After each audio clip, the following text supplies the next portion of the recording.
एक बार की बात है, एक जंगल में हायना नाम का एक गीदड़ रहता था जो बहुत सुस्त और कामचोर था, जिसे मेहनत करना बिल्कुल भी पसंद नहीं था। उसे अपने खाने के लिए शिकार करने में भी सुस्ती आती थी। वो हमेशा यही सोचता था कि मैं शेर की तरह जंगल का राजा कैसे बनूं, जिससे जंगल के सारे जानवर मेरे पास आए और मुझसे सलाह मशविरा करें। यही सोचते सोचते हर दिन उसकी सुबह से शाम हो जाती थी। उसको कोई तरकीब नहीं सूझ रही थी। एक दिन गीदड़ अपने खाने की तलाश करते करते जंगल से भटक कर गांव में घुस गया, जहां पर दिन में लोगों के डर से छिपने के लिए एक झोपड़ी में जाके बैठ गया।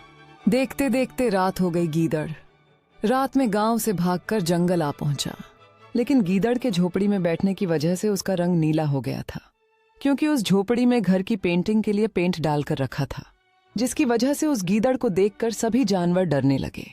गीदड़ ने बोला, आप सब मेरे बच्चे हो, मुझसे डरने की जरूरत नहीं है। मुझे खुदा ने आप सबकी हिफाजत के लिए भेजा है। उसकी बातें सुन जंगल के सारे जानवर उसको अपना बड़ा मानने लगे। वो सुबह शाम अपने पास दरबार लगाने लगा। गीदड़ अब बहुत खुश रहने लगा। वो ऐसा ही चाहता था। एक दिन गीदड़ दरबार लगा के बैठा था। एक शेर उसके पास आ गया और उसको बोला, आप हमारे मसीहा हो तो आपकी आवाज कितनी प्यारी होगी। क्या आप अपनी आवाज में हमें गाना गाकर सुनाओगे?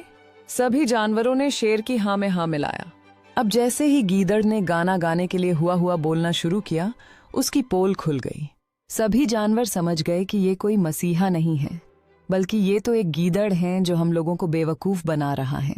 शेर और सभी जानवर उसके ऊपर टूट पड़े और उसको मार डाला। इस कहानी से हमें ये सबक मिलता है, ज्यादा होशियारी बहुत दिन तक नहीं चलती। सच्चाई एक न एक दिन जरूर सामने आती है।